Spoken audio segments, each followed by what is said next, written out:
Mes kujtimeve që na kthejmë pas në kohë dhe në shije, do t'jemi në 3 pjesët e emisionit të sotme, por në këtë moment të parë do t'jem me një njeri profesionist, sociolog, të cilin e vlerësoj shumë, besoj të gjithë ju që na ndiqni nga shtëpia, sepse është një nga figurat, emrat shumë aktiv në media tona, sa i takon gjithë trajtesave sociologjike dhe jo vetëm, sigurisht në auditorët e universiteteve, zëri dhe vlerat e tij ndihen, e ka lënë edhe kontributet nëpërmjet shumë librave. Megjithatë, sot flet për atë pjesë personale, emocionale të tij që mund ta ketë bashkëndarë me ne nëpër biseda, por jo si sot. E ndjekim në këtë prezantim menjëherë me të pasaj në bisedë në studio.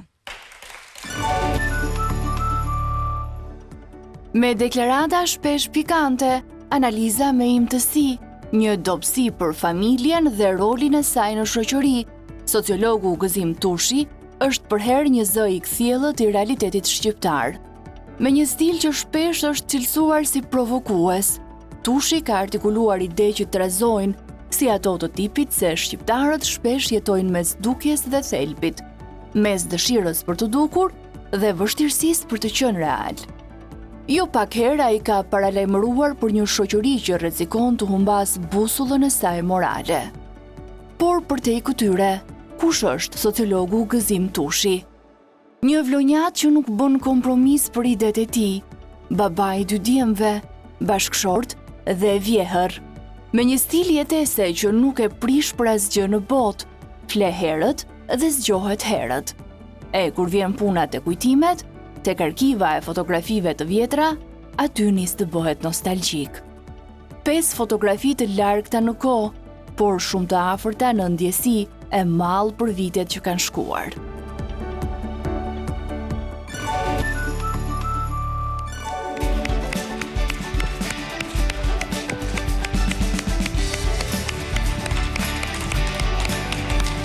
Profesor Gëzim Tushi, sot jemi në ftesë në 5. Shumë faleminderit. Jam shumë i lumtur, shumë i kënaqur që jam i ftuar prej teje dhe i e mjeshtër e këtyre emisioneve kaq të bukura.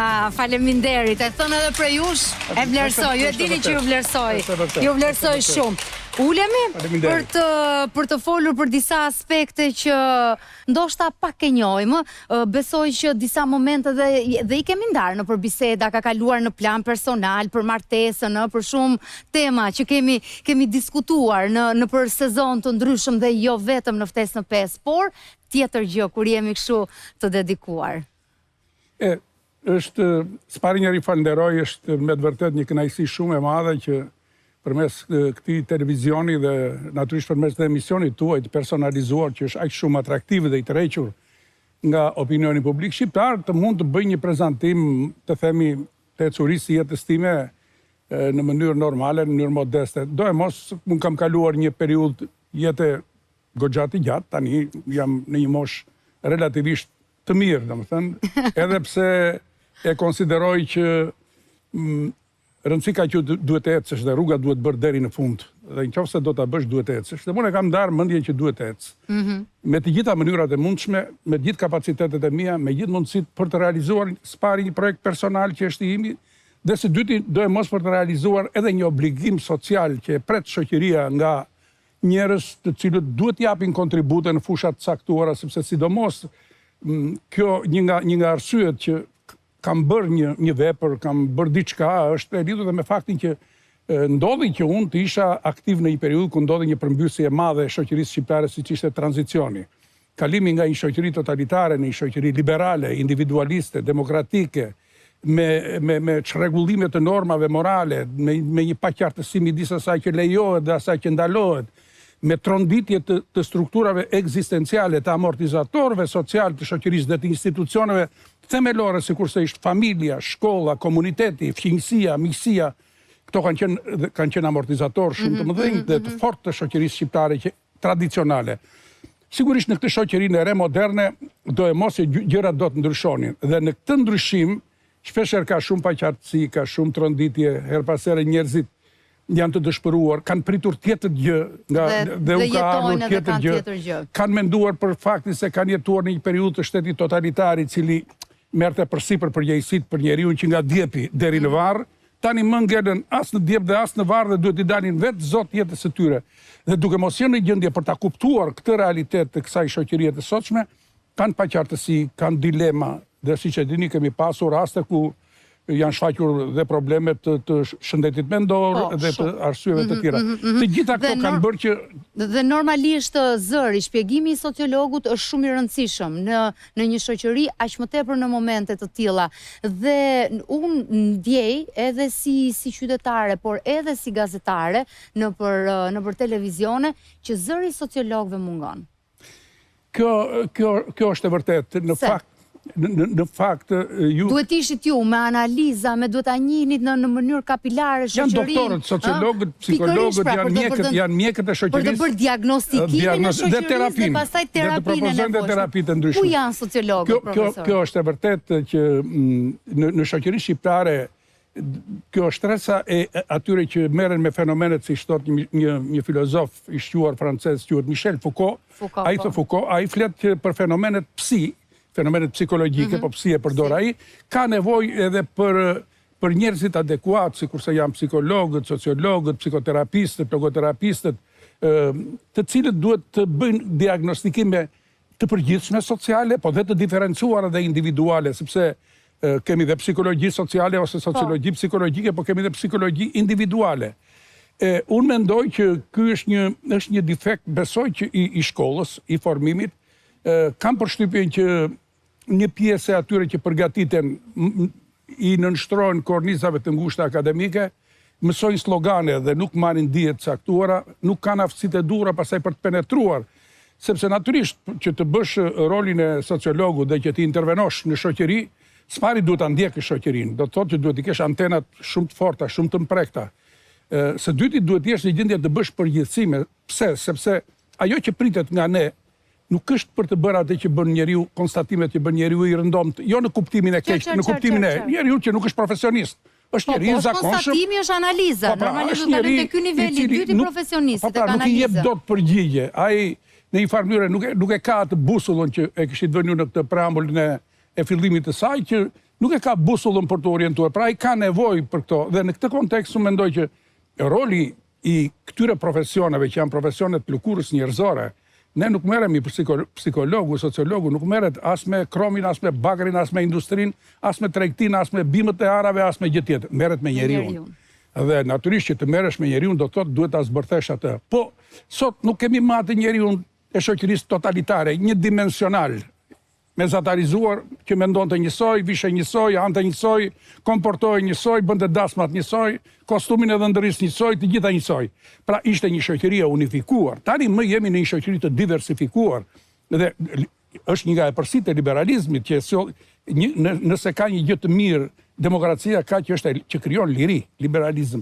Dhe në këtë pikpamje unë mendoj që njeriu ka nevojë që të orientohet, sepse është krijuar një përshtypje sikur nga jo shoqëria e ngurt, totalitare, e normativizuar, me norma morale, ideologjike, politike, strukturore, administrative, duket sikur kemi dalë në një shkretëtir morale ku njeriu ka mbetur si elefant në shkretëtir, ose si një palm e vendosur në shkretëtir që nuk di nga të ecë, nga të orientohet. Në këtë kontekst, është e domosdoshme që ne duhet të marrim përsipër një rol shumë të rëndësishëm.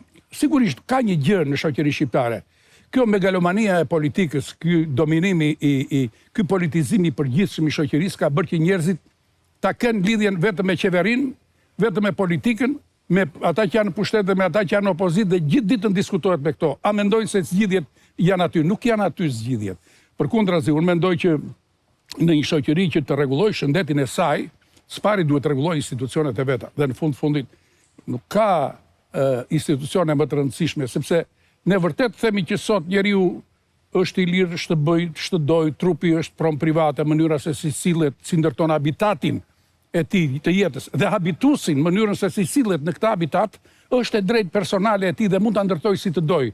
Por ama ka disa institucione fondamentale të cilat nuk mund të neglizhohen në shoqëri. Dhe ne, për fat keq, jemi keq sepse kemi goditur pikërisht këto. 3 institucione të rëndësishme sipas mendimit tim: familja, e para që është në një gjendje shumë të keqe, martesën, që është dëmtuar shumë, shkollën, dhe natyrisht dobësimin edhe rolit të institucioneve fetare për ata që janë besimtarë. Sepse edhe feja, unë për vete jam sekular nga bindjet e mia, por për ata që janë besimtarë, feja është një institucion i rëndësishëm për formimin shpirtëror. Pse? Sepse në kohën e sotshme kanë rënë të gjithë metanarrativat e mëdha. Pas viteve 90 nuk kam ideologji as komuniste, as fashiste, as naziste, të gjitha rrafshuar. Feja mbetet që është një ideologji e madhe që muslimanët, të krishterët vazhdojnë të besojnë. Duket sikur ka një rikthim te këto institucione dhe te këto institucione besimi, po qëndrojmë tek e para që ju përmendët, të familja, ku normalisht dhe fotografia e parë përzgjedhur prej jush është pikërisht një fotografi bardhëzi, kuptohet, e prindërve. Këta janë dy prindrit e mi, të dy nuk kanë vdekur, janë të gjithë tonë prindrit janë të mirë dhe unë s'di vetë bëhet është bastard, që të thuash, madje ka dhe raste kur prindit mund mos kanë qenë aq të mirë sa mund t'i kanë dashur fëmijët e tyre dhe prap nuk i kanë sharë. Dhe kjo është në traditën e fortë të shqiptarit që i ka respektuar prindrit. Dhe duhet të vazhdojmë të mbajmë të traditë, të respektojmë prindrit tanë. Nuk i zgjedhim dot prindrit, nuk i zgjedhim. Ata janë ata që na kanë bërë dhe në një farë mënyrë duhet të respektojmë. Po prindrit e mi kanë qenë të mirë. Do me thënë, babai edhe mamaja ime janë treguar shumë të kujdesshëm dhe kanë investuar shumë për rritjen time dhe të dy motrave të mia. Kemi qenë 3 fëmijë, kanë bërë sakrifica shumë të mëdha. Babai ishte intelektual, në punë, punonte në Vlorë, kuptohet sepse unë kam lindur në Vlorë, jam rritur në Vlorë, dhe edhe pse kam 30 vjet që kam ardhur në Tiranë, nuk e mendoj kur që jam kështu që mund të jem këtu. Mendjen e kam atje.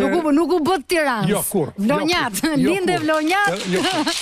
Edhe shtëpinë, me shpirt, edhe shtëpinë që kam atje e kam më të mirë se shtëpinë e Tiranës, edhe shkoj vazhdimisht sepse është habitati im, atje ndihem, kuptohet, Tirana më ka bërë gjithë gjërat e mira, më ka progresin, ecjen. Patjetër, mirë, po. Kështu që babai ishte nën punës, mamaja ka qenë punëtore thjesht, ka qenë guzhinjere, ka punuar, dhe për 3 fëmijët tanë ata kanë bërë sakrifica shumë të mëdha. Dhe unë them të vërtetën, u jam mirënjohës atyre dhe sa herë që shkoj në Vlorë, do e mos një buqet me lule tek vari mamas edhe i babait tim e kam obligative, sepse në qoftë se jam ky që jam unë, edhe motra tjetër, se njëra nga motrat e ka humbur jetën, jemi pikërisht në sajt të tyre, të cilët tamam është ajo fjala që përdorin shqiptarët, kanë hequr bukën nga goja e tyre dhe na i kanë dhënë ne për të na arritur të shëndetshëm, për të na arritur të shkolluar,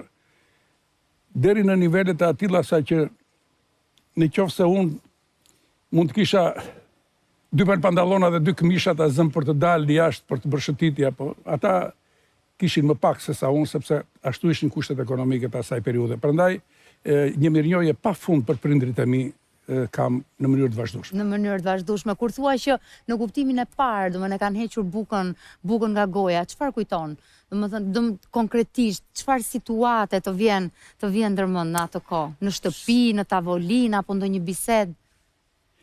Po për shembull, edhe kur isha në gjimnaz, po veçanërisht kur isha në universitet, që kthehesha në shtëpi në Vlorë, qoftë për të mësuar për provime, për të përgatitur provime atje, gjithmonë asaj pjatës time i bëheshe privilegj, domethënë, sepse keni parasysh që atëre mundësitë ekonomike ishin jashtëzakonisht të pakta. Fjala vjen mungesa e mishit, mungesa e yndyrnave, e vajit, e tjere ishin problematike. Në këtë kontekst, mamaja vazhdimisht, domethënë, më bënte mua një privilegj maskilist në fakt, duke... Nga që mbushin qik pjata me ile bëjt e edhe më bide një thellë më të madhe, ose 2, një të maskuar që të haj djali, sepse e bënde këtë sepse ka provime, jo se... Qartë, jo që është i gjinore, e kuptoj. Po kështu, na kryonin kushtet të tjera për të shkuar 15 ditë që merrni për të shkuar në plazh në Vlorë, sepse duhet merri gabin, po marrja një gabine atëre duhet ishte i shtresës mesme në shoqëri që të merri gabinën dhe të jetojë 15 ditë, sepse kishte kosto. Edhe sa të mërshme, profesor, da mendosh pra që ju ishit Buzdetit, e kishte deti aty, por duhet kishe një farë mundësie që të merre kabin për të bërë plazh. Ishte të merë për ta marrë atë fletën e kabinës. Ishte të merë, duhet bëj 100 marifete kështu për ta siguruar atë me para dhe me bela. Me para dhe me bela, në të njëjtën kohë. Në fotografin tjetër të përzgjedhur, unë këtu jam në shkollën e mesme tregtare të Vlorës, një nga shkollat me famë në Republikë, një shkollë që është hapur në 1924, festoi dhe 100 vjetorin e saj, një shkollë që ka nxjerrë figura të rëndësishme intelektuale të periudhës, edhe të periudhës së socializmit, po edhe më mbrapa. Pasi mbarova universitetin, unë shkova fillimisht në Tepelen, mësues atje, siç e dini, atëre unë shkova në Tepelen qytet, se shokët e mi i quan edhe në përfshatra akoma më të thella. Që në këtë kuptim ishit mirë. Po ishe gati i privilegjuar që shkova atje në Tepelen. Aty punova në gjimnazin e Tepelenës, 2 vjet, pastaj u ktheva në Vlorë. Këtu jam në shkollën tregtare të Vlorës, këtu kam qenë mësues. Kjo shkollë ka qenë një shkollë Amazonash, se nga 1000 nxënës, 900 ishin femra, sepse ishte shkollë tregtare, e konfeksioneve, rroba qepësisë, merceologjisë, e kontabilitetit. Përgjithsisht shkonin vajzat. Vajzat dhe nga gjithë Shqipëria. Ishte një qendër e emancipimit shoqëror. Vinin vajza dhe djem nga çdo anë, nga çdo cep i thellë i Shqipërisë. Kështu që në këtë kontekst, ne që punonim aty, përveç se ishim edukator dhe mësues, ishim dhe emancipues. Unë nuk kam kohë që t'i përmend, po aty kemi pasur një varg zonjash mësuese të mrekullueshme në atë shkollë, të cilat janë marrë me vajzat, të cilat vinin nga zona të thella dhe me një bagazh të rënd paragjykimesh, me një frikë. Mjafton të them që ishte një problem jashtëzakonshëm kur ishte koha e plazhit, për të çuar në plazh ato ishte një shqetësim jashtëzakonisht, ma duhet bëj gjithë ajo punë e madhe. Ku diun duhet merrin leje nga prindrit, e kishin kështu, e megjithatë vinin me ato bagazhet e habitatit të tyre dhe largoheshin nga shkolla tregtare vërtet të emancipuara, në atë nivel, natyrisht brenda kushteve që kishte ajo shoqëri. Me mendon që, dhe pra, ndenjur pak të ky dimensioni emancipimit që ndoste në Vlorë, në ato vite, sot duket sikur ka një të paktën perceptim. Nuk e di sa e vërtet është dhe këtu dua mendimin tuaj edhe si sociolog, edhe si vlonjat që nuk është kjo shoqëri ka që emancipuar, po është pak më e mbyllur ajo vlonjate? Jo, shiko. Si shpjegohet një qytet bregdetar që ka turizëm, një qytet aq i madh, një qytet portual, një qytet universitar, pra që ka rini, ka këto, të gëzoj këtë perceptim të paktën. Shiko, qyteti im është sui generis, është një qytet i veçantë, vërtet, i cili nuk e di, po e ka në qikë të ndërlikuar raportin midis thelbit dhe shfaqjes. Në thelb, qyteti është një qyteti emancipuar, është një qytet që ka nxjerrë intelektual të niveleve shumë të larta. Është një qytet që ka pasur një shkollë të madhe të pikturës, ka pasur shkrimtar dhe ka poet, ekonomist nga më të shkëlqyrët, mësues nga më të mirët, ka pasur figura të jashtëzakonshme. E shkuara. Sot. Natyrisht ka pësuar ato problemet që ka nga qyteti Vlorës, si nga gjithë Shqipëria, janë larguar për shkak të emigracionit, për shkak të lëvizjes së lirë, për shkak të atij konceptit që njeriu nuk mund të vdes atje ku ka lindur. Një prej atyre jam dhe vetë, jam larguar, se tash edhe unë duhet mbaj pjesën time të autodafes. Kam 30 vjet që jam larguar. Po shpinë në Vlorë, aty kthehemi. Shpinë kam në Vlorë, po ama u largova për progres më shumë, për të ecur më shumë, për të ardhmen e fëmijëve duhet jemi të vërtet, sepse e thash që një nga parimet kryesore të kësaj shoqërie është që njeriu nuk mund të vdes atje ku ka lindur, mund të vdes atje ku t'i doj qefi. Dhe kjo është një arritje shumë e madhe. Kështu që në Vlorë ka ndodhur, janë prishur këto raportet midis popullsisë urbane dhe popullsisë rurale në këtë qytet. Ka raste që ka shqetësime të caktuara. Më erdhi keq që këto kohët e fundit dëgjova që është dhe një qytet që zinte vendin e parë për nivelin e divorceve, gjë që nuk mund ta mendoj, edhe sot them që statistikat do janë të gabuara.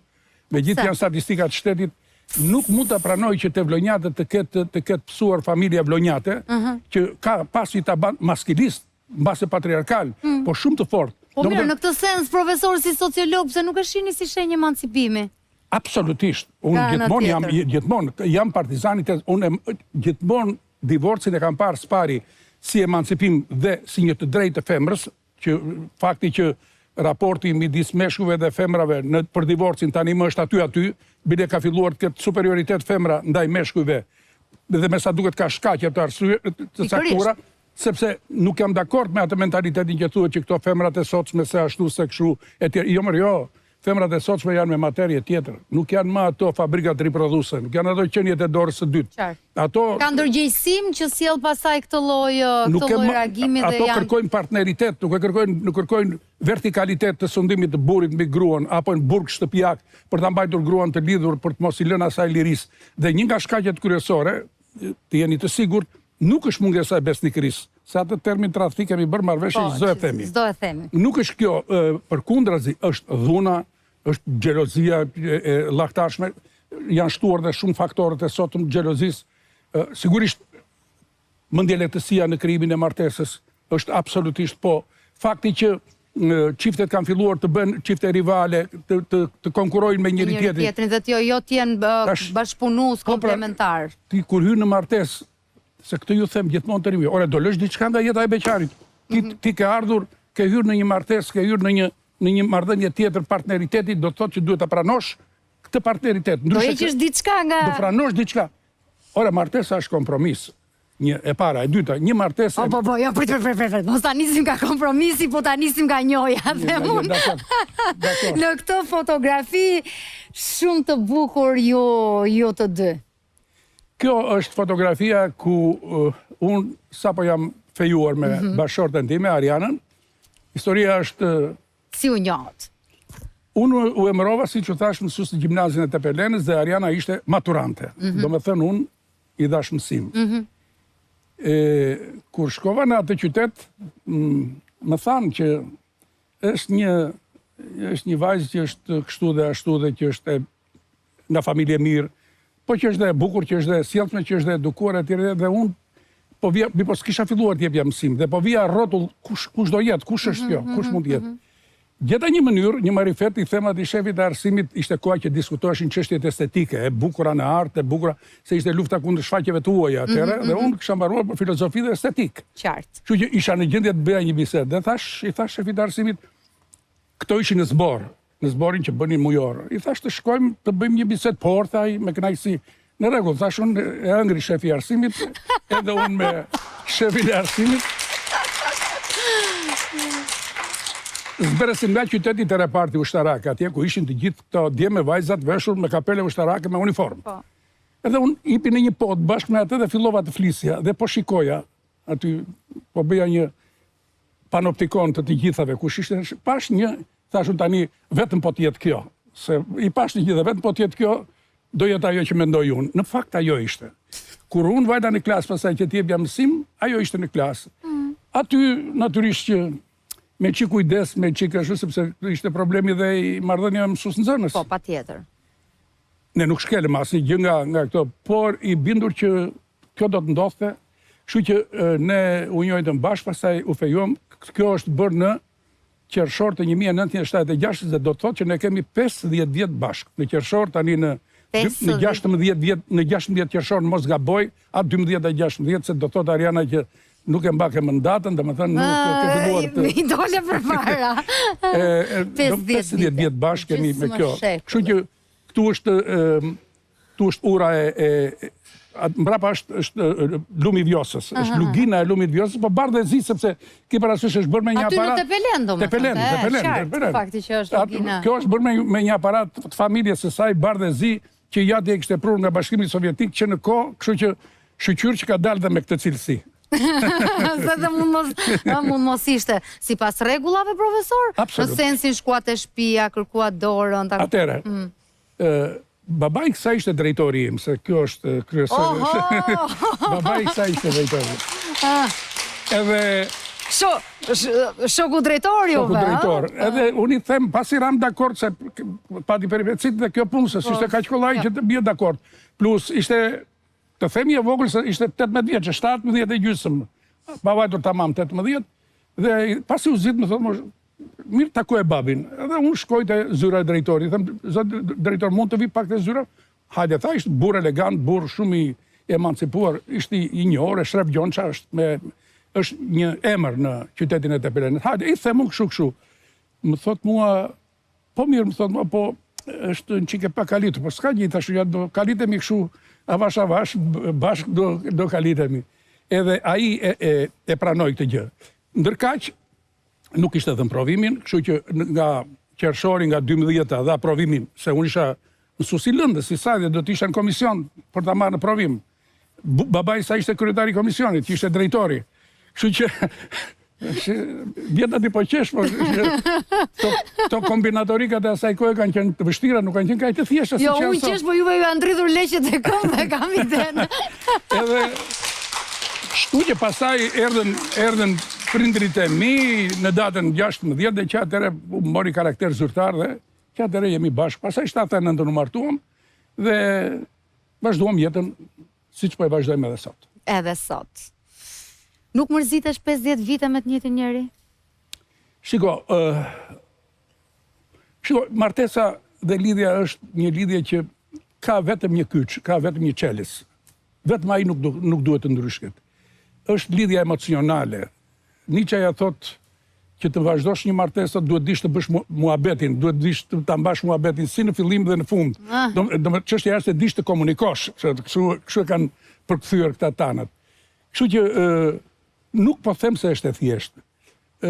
Gënjejnë ata që thonë që martesa ime, ne jemi dashur e dashurohemi kështu natë ditë pa funde. To janë pallavra romantike. Zjarri njëjtë, si në ditën e parë.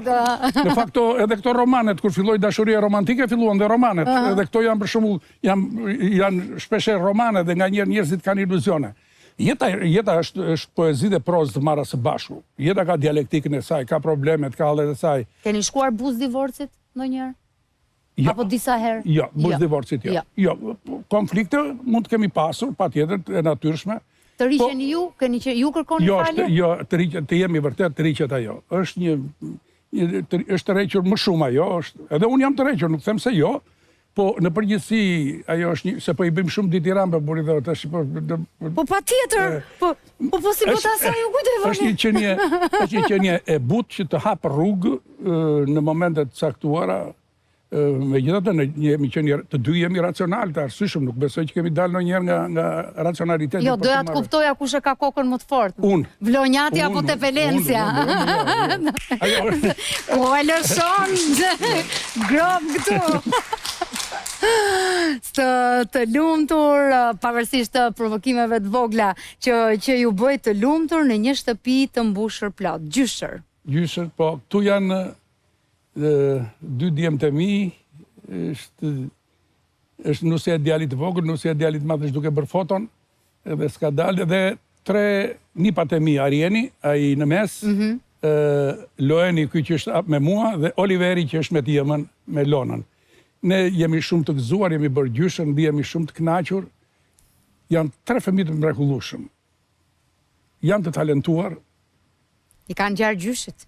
Por më duket janë në shumë nga gjyshi, nuk e di janë në shumë. Tani unë i them atyre se ju tregoj librat, se kur vinë tek unë në shtëpi, më gjej në kompjuter, se unë përgjithsisht kompjuteri është droga ime, të themi leximi, kompjuteri, këto janë që të më mbajnë më shumë të lidhur. Edhe ai thot, gjysh po shkruan libër, po bën dhe libër, dhe kur jam duke bërë libër, i them, po çfarë libri është ai, po çfarë po shkruan? Para ca ditësh ishim nga Vlora me këta të dy, të djalit të vogël, ata janë anglishfolës të shkëlqyer. Edhe rrugës i thashun tash gjyshi do u marr juve, i thash në një konferencë që të përktheni se gjyshi nuk e flet mirë anglishtën, kështu që ju e flisni në mënyrë fluente, kështu që do vini ju ta përktheni. Tani bëjmë një provë rrugës që nga Fieri deri në Tiranë, unë po jepja slogane nga ato që improvizoja unë aty kështu familje, po si mendoj për shkolla, ata përktheni në mënyrë të shkëlqyer. Nusja djalit flet akoma më mirë, shumë mirë, edhe jemi befasuar, kurse ky Arieni sot ka qenë në konkursin, është përzgjedhur, ndër nxënësit është klasë 6 që zotron mirë anglishtën, sot kanë bërë në universitet, në fakultetin e filologjisë, një konkurs të cilin nuk e dim rezultatet si do janë. Pra janë fëmijë shumë të mirë, janë fëmijë shumë të mbarë, shkojnë mirë vëllezërit me njëri tjetrin, nuk kemi pasur asnjë problem, ne jemi shumë të lumtur, nuk ju bjem në qafë, ne në një farë mënyrë jetën tonë në mënyrë modeste e kemi të garantuar, pra kemi punuar. Ariana ka punuar fort gjatë jetës së saj, të dy kemi mbaruar me rezultate të shkëlqyera universitetin. Ariana ka punuar 25 vjet në bank dhe unë kam punuar 25 vjet në shërbimin social shtetëror, që është pjesë e Ministrisë Punës dhe Çështjeve Sociale ose e Ministrisë Shëndetësisë mirëqenie sociale si quhet sot. Kemi pasur të ardhura relativisht të mira, kemi bërë edhe punë të dyta dhe punë të treta ku kemi pasur mundësi sipas profesionit tonë. Jemi shumë të lumtur, jemi shumë të kënaqur nga jeta. Urojmë Zotin që mirë thot gruaja ime gjithmonë, të na lërë Zoti kështu siç jemi gjithmonë, do jemi shumë të lumtur. Dhe unë kështu uroj që të jeni me shëndet dhe me zemrën të mbushur plot me gëzime edhe me dashurit tuaj. Shumë faleminderit. Dhe ushtofshin librat. Po, këto janë 2 nga librat, unë kam shkruar 26 libra. Ky është libri i fundit, Polikrizat sociale të shoqërisë, kurse ky libri i shoqëria dhe panoptikoni im social, panoptikoni është një aparat që e shikon shoqërinë. A ishtë një aparat që është përdorur në burgjet, është kulla e burgjeve që rrotullohet që vëzhgon të burgosurit. Një lloj Big Brotherit, të themi. Eksakt, Big Brother. Kurse ky është libri i fundit, me cilin jam marrë me këto karakterin sinkretik të krizave që ka shoqëria jonë, që janë kriza polivalente, të ndërthurura, që kapin individin, shoqërinë e tjera. Dhe tani jam duke shkruar librin, me që jam me ty dhe kam shumë qejf ta them këtu, Politikanët dhe dramaturgjia politike. Ky është një libër në politologji, nuk merre me politikën kështu si epifenomen, po merre me politikën kontekstuale shqiptare.